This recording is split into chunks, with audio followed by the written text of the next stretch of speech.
The Democratic Party and the political left in general in America is in a pretty tough spot. It's bad, and it hasn't been this bad in quite a while. The Republicans control all three branches of the federal government, and it feels like on the left there's really no more leadership or direction for us to go in. Even the senior party members in the Democratic Party at this point are so old that it's almost not worth getting behind them because you know they're on their way out. Something different is coming in the future, and we need to get to that point. One thing that I think is one path we should not go down is trying to relitigate where things went wrong in 2024. Look, what's done is done. And the next election in 2028, the circumstances of the country are going to be so different that it's almost not even worth thinking about at this point. We can't imagine what the country's going to be like at that point and what is going to be important to us. So we just need to let go of all that stuff. Look, it was Kamala Harris would have lost no matter what. Joe Biden would have lost no matter what. Inflation was inflation. It was going to hit whoever was in charge. And most of that stuff, there's no lessons that can be taken from that into the future. It is what it is. We took a loss. What we need to do at this point is figure out what to do next. Because legislatively, there's nothing that can be done anymore. Democrats are in a minority in Congress, and all you can really do from that position, look, we've done this before. You just obstruct and filibuster and gum up the works. I think all the Democrats who are in Congress, they know how that stuff works. We don't have to tell them that. Just block everything and try to slow Trump down as much as possible. And I think they might have some success. But the overall political left in this country, there is still something that we can do. And it's not protesting. It's not going out in the street with signs. It's not, blocking traffic and being annoying.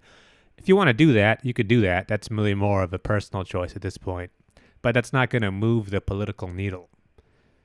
And when people talk about organizing, most of that stuff is also out.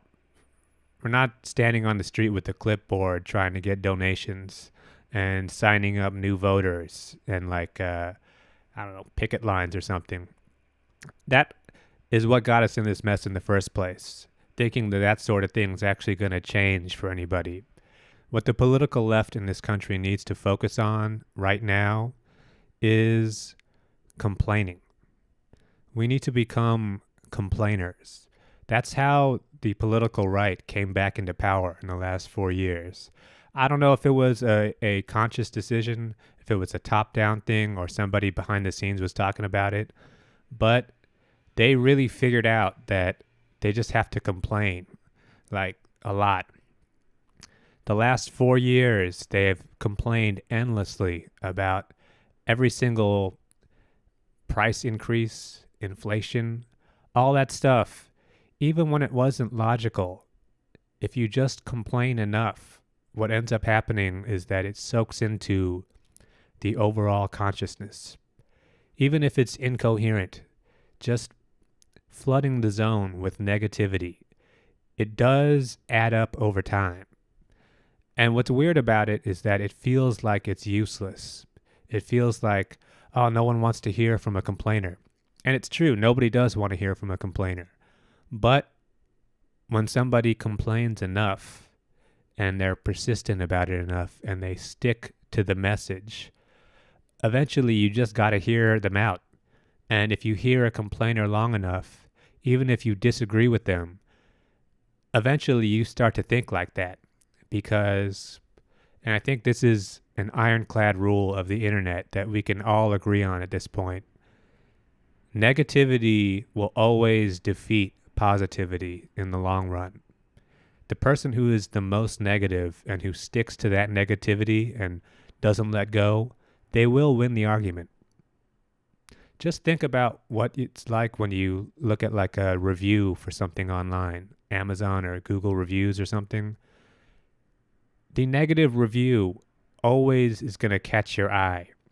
more so than the positive review. The 1-star review is what you really want to read because it feels more honest.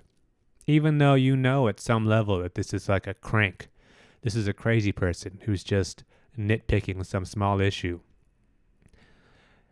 It's human nature. You want to see what the person is saying. And that's what the political left needs to embrace. All we can do at this point is jab away. I mean, people see the world through social media at this point. That is how they experience reality outside of their own home. Even traditional media sees the world through social media. Hey, what's going on Twitter? What are people saying right now? What's trending? The thing about reality as it stands right now is it can be manipulated. It feels like it's coming top down. It feels like we're controlled by the algorithm, like we're being told what to think. But really, the algorithm overall is just giving us what we're putting into it. If we're all negative and we complain as much as we possibly can, the algorithm will push that out. The overall tone of the conversation will sway in our favor as long as we stick to it. People love saying like, the right, they have Joe Rogan, they have Ben Shapiro, they have Fox News, which is true, but you got to think that is kind of that's the old internet. The old internet was big platforms with followers, and everybody is like, it was a monoculture. Everybody's watching Rogan, so that must be what's important. That's in the past. We're in a present social media circumstance right now of short form video. And short form video isn't something that you seek out. It's algorithm. It's your For You page on TikTok. It's just something that pops up. And all of us, no matter our platform, no matter our followers, we all have the power now to get on the For You page. It's just, look, I've had a few viral videos go on TikTok. It's all luck. It's not about how many followers I had. It's just about catching a moment. And if we all post enough, we're going to catch that moment. It just happens. It's any given Sunday, as they say. So that's what we have to do. For the next, I'd say 3 years, up until around 2027, we have to flood the zone with as many little videos as possible. If you're watching this, you have the power, you have the tools you need to do this. And if you're feeling shy, you don't want to be in front of the camera, I get that. Leave some comments. Every post, just leave a comment complaining about something. Oh, egg prices. The prices of eggs are too high. You don't even have to blame it on Trump. If you just create as much negativity as possible, it'll float upwards. Look, people are always going to blame the guy who's in charge. That's how we got Trump in the first place. If you just complain about the condition of America long enough, it will be Trump that gets blamed. Look, you can't blame Democrats. They're not in power. And the average American doesn't have enough political awareness to know what's really going on in Congress, who's voting for what, and who is obstructing the vote. That's too complex. They know who the president is. That's the guy to blame. And that's the guy who's going to get blamed. And it's not like you got to make stuff up. If you spend time online, you're naturally a complainer. That is the core purpose of social media, is being mad, complaining. Even if you're talking about sports, you're mostly just complaining. So pick anything in the world, even if it's not politically related. You can say, hey, food doesn't taste good anymore. What's up with that? Food used to taste good. Now I taste it and it's like, man, this isn't even that good anymore. Food used to be great. If we all just talk like that enough, the average voter will start to internalize that message. They'll think, yeah, food doesn't taste good. What's up with that? And then once they actually end up going, once the election season starts to churn up again, they'll start thinking, yeah, maybe we can make food taste good again. That's what we got to focus on. And don't feel the pressure to get all John Oliver on it with like charts and statistics and like all this smart stuff. People don't want to hear that. That's one of the other mistakes that we made in the last few years, is thinking that people want to hear numbers and you want to show them a chart with the thing going up. It's like, that is not effective communication. People want to hear how you feel. They want to feel something. They don't want to learn and do a bunch of math. Just tell them, eggs are too expensive. I used to love eating eggs. Man, I used to love eating an omelet in the morning.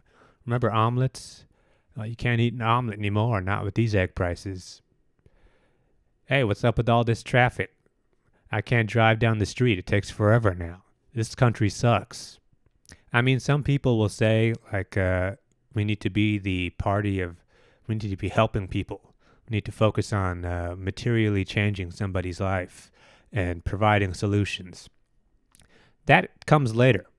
That's 2027 talk. Between now and then, we just need to control the narrative. And it's not that hard to do. Also, it's not like we have to just look, you don't have to make up complaints. There are going to be things legitimately going wrong in the country in these next few years. You could already see it happening. All the stuff that Trump has taken away from the federal government, it was there for a reason. And once you take it away, pretty soon you're going to find out what that reason was. And something's going to stop working.